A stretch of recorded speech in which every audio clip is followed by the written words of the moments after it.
Hey guys, how you doing? Happy Tuesday. I hope you guys are having a good day. I look like I was dead this morning, so I had to get a cup of coffee, which I did. I feel so much better now after having coffee. So, um, normally I make YouTube videos or YouTube pictures. I put pictures on my posts. Today I figure as much I'll make a video just to show you something real quick. So right now I'm in my IT closet, as you can see. I know it's a bit of a mess.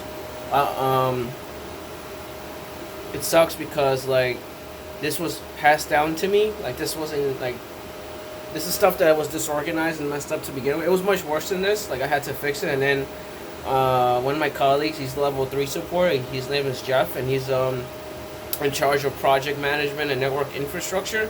He actually fixed this last week. Like it was much worse than this compared to before. I had a TV here. I had a bunch of stuff here, and I had a bunch of boxes here that was just getting in the way. So besides the point, I'm not trying to talk about. I'm not trying to rant about problems that we're having. So, or like little things like that. So I'm here to show you something real quick. So, normally I put pictures and stuff like that. I just want to show you something. So, I figure out where I'm gonna put my coffee so I don't spill it over the place. I'll put it over here then. You have a ladder over here. So, actually, I'm gonna hold on to it. I don't trust this thing. So, I'm gonna show you real quick. I'm just kneeling down. So we have these Crestons right over here, if you see. So if you have a Creston unit, the first thing you want to do is restart it. Creston unit basically controls the TVs. It controls the input and the outputs of the devices on the TV. So one of these boxes will be found on the back of the TV, and basically it connects to HDMI to the bottom of like Time Warner Cable or Spectrum, whatever boxes you have.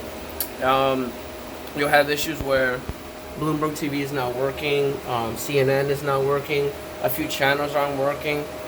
You might be IT support, you might do a little bit of everything. You might do just desktop support, or you might just wear different hats like I do, or basically you have to troubleshoot everything. So the easiest way to fix that is changing the input. There is an input number on it. I'm kneeling down again.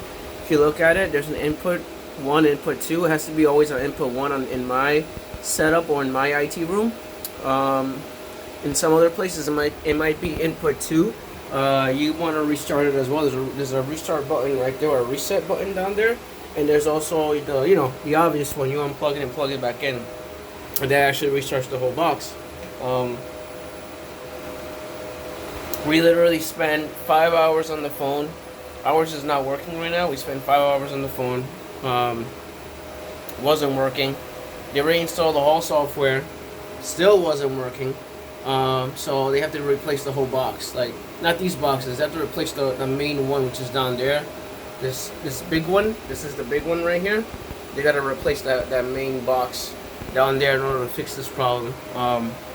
Unfortunately, because we did everything we can and it doesn't work. We reinstalled everything. We restarted it. We even enabled the ports. You have to allow certain ports that go in and out on the network side of things, and everything looks good. So there's nothing wrong with this. There's something wrong with the actual physical box itself. There's a physical damage on it.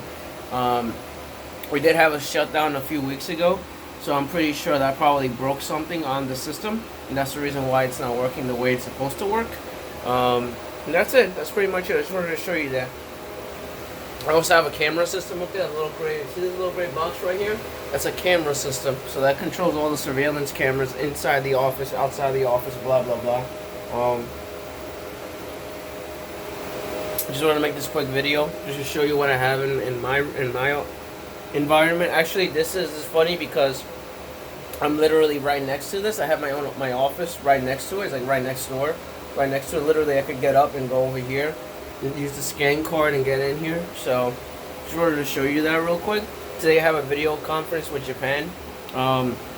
Someone tried to send a Skype dial in, and our Skypes don't do international calls, and I explained that to them, like, this doesn't do international calls, so you're giving them the wrong information. So I have to get a SIP address or a dial in from Japan, getting a Cisco dial in call information, and then we should be able to connect that with Japan and Dallas, and we should be good after that. Like, oh, I didn't know about that. I'm like, yeah, you have to ask me before you send these things out. It's not gonna work. We need a SIP address. We need a Cisco call, and we should be good after that. So usually with these SIP addresses, you put in a unique conference dial in, and then you put the @ sign followed by the IP address of the Cisco unit that you're trying to connect to. and it auto generates a new conference call every time you try to call a unit or try to call a video, if that makes sense. So they're gonna send us a dial in, and then we should be good after that. We'll do a test call tonight. I'm here till 9 p.m. tonight because tomorrow is actually the actual meeting. So we want to test everything beforehand. We don't assume that everything's gonna work. That's just the way I work. That's the way my manager works. That's the way everyone in IT and in our infrastructure works. We don't assume that it's gonna work. We want to test everything beforehand, and that's really important when you're doing any VC calls. You want to test everything because sometimes the infrastructure that they have in the other office doesn't match what we have, and then when you try to connect, it just doesn't work. So we have to figure out alternatives to fix that problem and actually provide a solution. Otherwise we'll have problems when we do the meeting, and it doesn't look good on anyone's side. So with that being said, I hope you guys have a good day. Happy Tuesday. As always, rate, comment, subscribe. Sorry I haven't been making videos. I've been super sick the last couple of days. I have like a sinus infection / cold / allergies. So I've been making any videos. I've been super sick, but it's alright. Hopefully I feel better by the end of this week. Hopefully I'll be able to make more videos on the weekend. With that being said, I hope you guys have a good day and happy Tuesday. Take care. Later. Bye.